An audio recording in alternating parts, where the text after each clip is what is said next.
Hello angels, welcome back to another candle making video. Well, it's not really making a candle. I'm not skipping several steps. I got this candle from Target, this mold from Etsy's. The mold is used, so the link for it would not work because the seller doesn't have it anymore. So, but you can definitely find it on Etsy's. This is an 8-inch mold, by the way. So the candle, I'm just breaking apart and then just putting it into my pot so that it can melt. And then just going to pour it in a mold. Simple. Like 2 steps, that's it. I'm doing it this way because it's cute. It's better than having like a normal candle. And plus, I use these molds for resin stuff, so it's might as well just use it for all different stuff. Cute little home decoration. So with my giant needle that I got from Amazon, I'm going to be threading the candle wax through the mold and then using my elastic to make sure it doesn't leak out at the edge, at the side because obviously there's a giant cut at the side, so the elastic is going to keep it all together. And that's that. Getting my thread. Time for my elastic.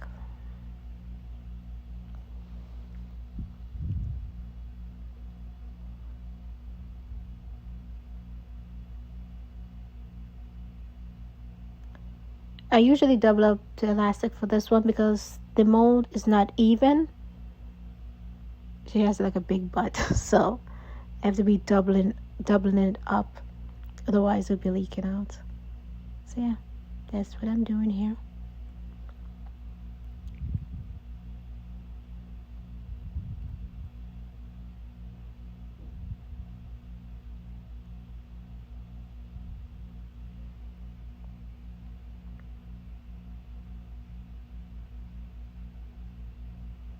And this should be good. Making sure that it's right.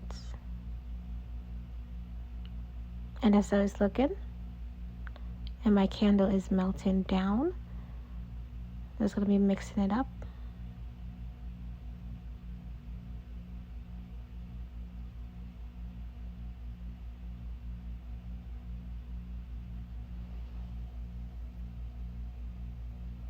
So I decided to add some candle color into the candle that I already burned down because obviously it was white. I decided to go with some pink and now I'm just mixing it up. Yeah. This was in there from the candle that I broke up. Just mix it until it's pink, and if I need to add more, I just do it.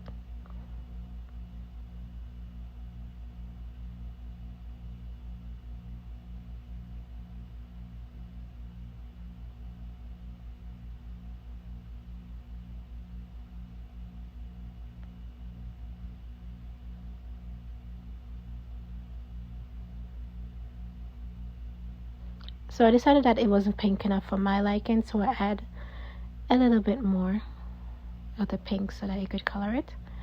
And now I'm just going to be pouring it down into the mold, filling it all the way up. So when the candle dried, there was some space, so I just filled it up with a different color candle, which I think it turned out cute. So just waiting for all the bubbles to disappear because there's some space still there, which I'm going to be filling up as well.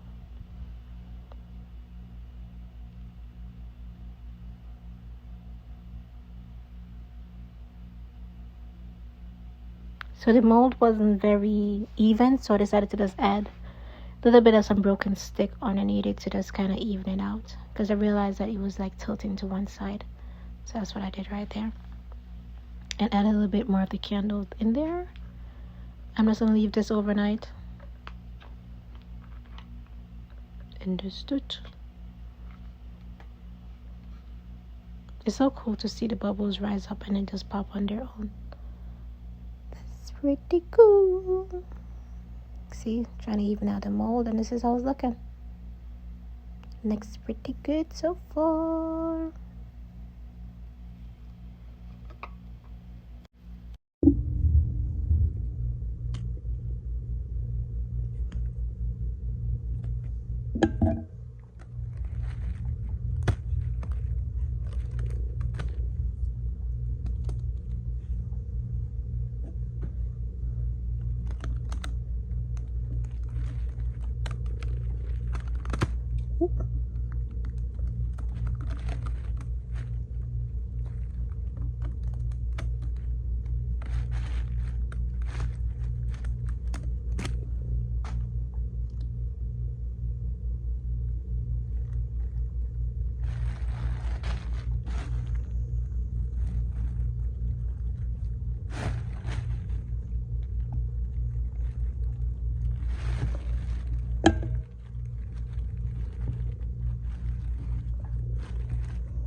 This is how the inside of the mold looks. I don't know if I showed you guys before, but this mold I got from Etsy's. It's used.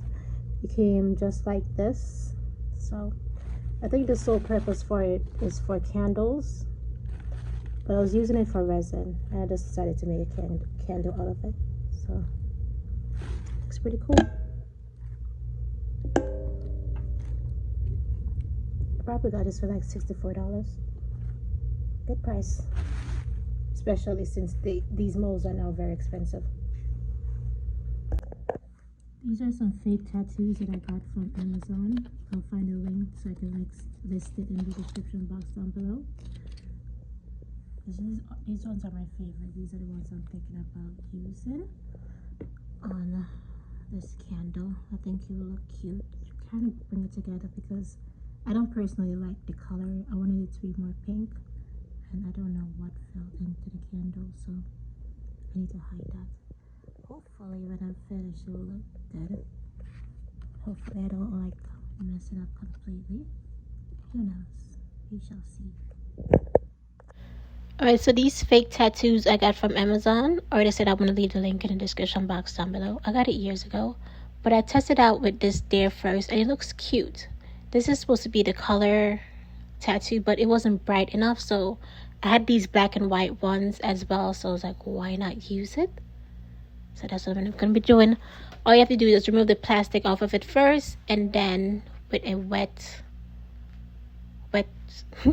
a towel or whatever, and then just put it on there. Just damp it. I forgot to remove the plastic off this one, so it didn't transfer, and I couldn't transfer it after. But this would have looked so cute at the side, but I decided to go with something else, which looks pretty good. By the way, I had a ton of these, so I had a ton of stuff to choose from. Pretty cool. I decided to go with a skull. Just wet it. And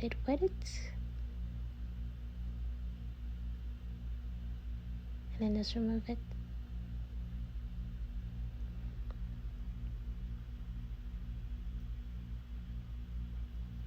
I'm trying to wet the rag again and trying to find some color ones as well.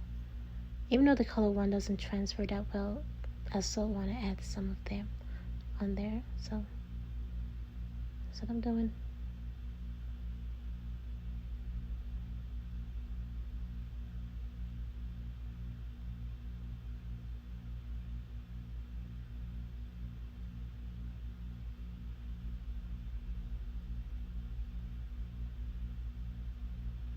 This one is going to be my favorite. It just came out so beautiful.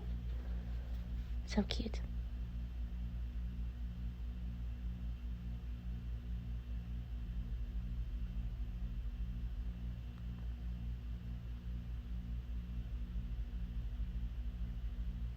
Voila, look at how good it looks. If I had a high pain tolerance, I would definitely get that back tattoo. Looks so good. And I finished the rest off camera, just as a little bit of some more. And this is how, oh, I almost dropped it, but this is how it turned out. It looks so good. I love it.